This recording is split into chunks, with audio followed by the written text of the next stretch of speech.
Hello, my name is Frank Perry, and I am the Chief Deputy Clerk for the U.S. District Court for the District of Rhode Island. This past year has been full of challenges, opportunities, and achievements. The recent unprecedented times presented by the COVID-19 pandemic has required many unique responses by us all. Since the closing of the courthouse doors to the public last March, the majority of the court's business has been conducted remotely. However, due to the efforts of the task force on reopening the court and the services of Dr. Erin Bromage, a nationally known public health expert, we have safely resumed weekly grand jury proceedings, conducted 3 in-person civil trials, and have several in-person hearings scheduled in the coming months.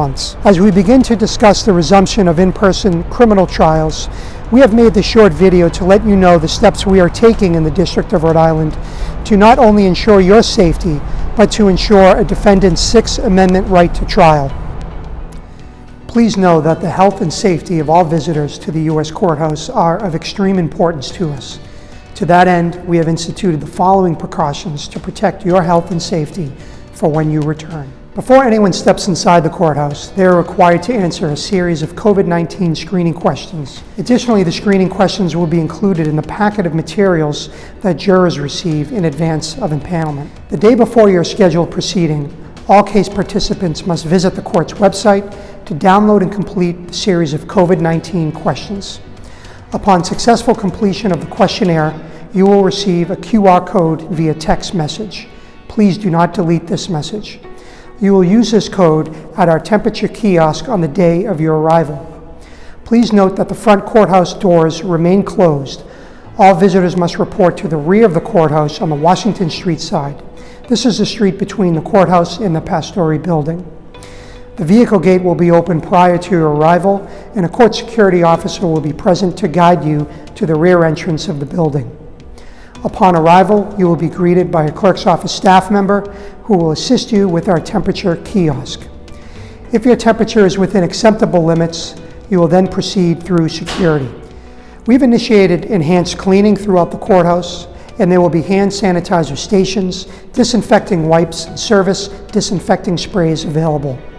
Please note a 3-layer mask or higher is required. If you do not have one will be provided to you upon arrival. I'm Nora Tyre-Wittick, the Clerk of the United States District Court for the District of Rhode Island. It's been a long time since we've had an in-person trial, and a lot has changed at the District Court.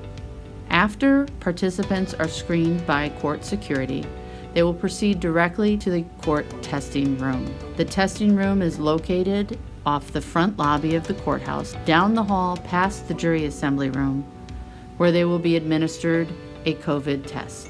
The court, in partnership with the Rhode Island Department of Health, is administering the Binax Now rapid COVID test.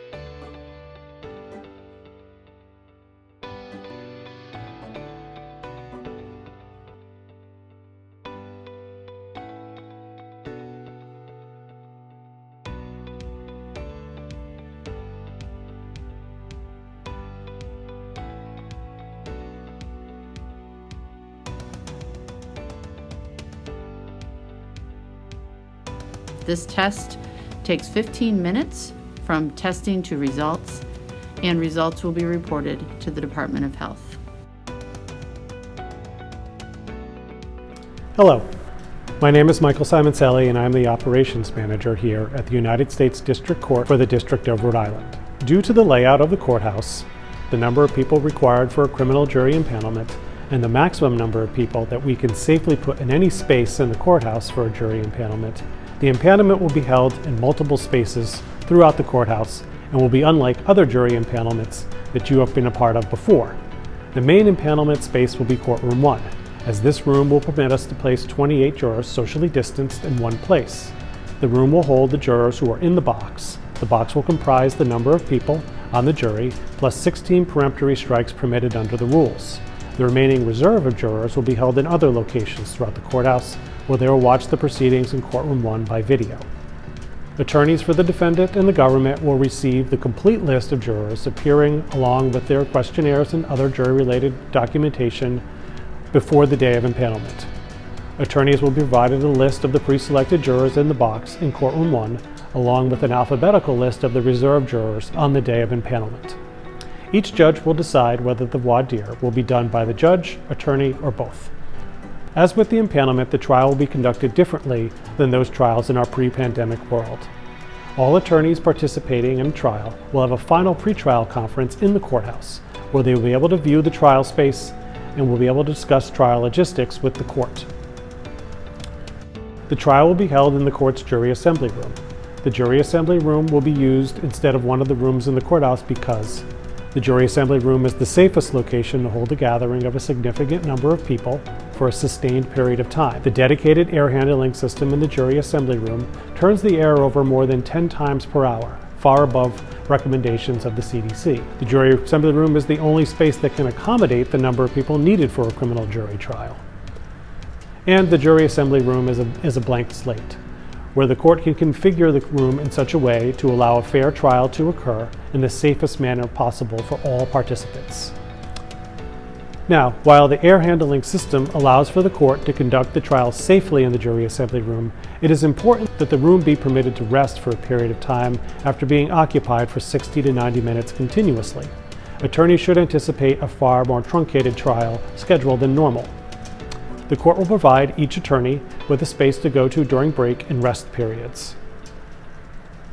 During deliberations, jurors will view all admitted exhibits on a large video screen in the jury deliberation space.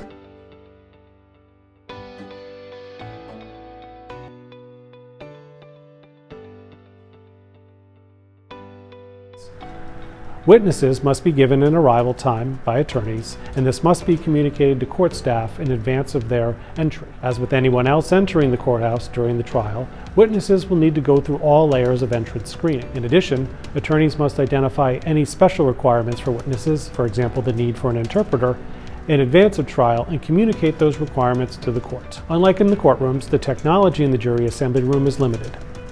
There is no Elmo available, and attorneys will only be able to show exhibits to the court, jury, and witnesses via laptop connection located at counsel table.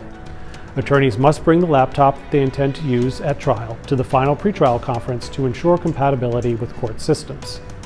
When displaying exhibits during trial, counsel must be aware of the limitations inherent in the evidence display equipment in the jury assembly room. Unlike the courtrooms, the courtroom deputy does not have the ability to limit who sees a particular piece of evidence when it is displayed by counsel. Parties, of course, are encouraged to stipulate to as many exhibits as possible, and any disputed exhibits will need to be dealt with outside of the jury's hearing. In addition, parties should be prepared to bring hard copies of identification-only exhibits, as there is no way to show those exhibits to the court and witness only without the jury seeing it. As with the impanelment, if sidebars need to occur, the judge and counsel will move to the dedicated sidebar space.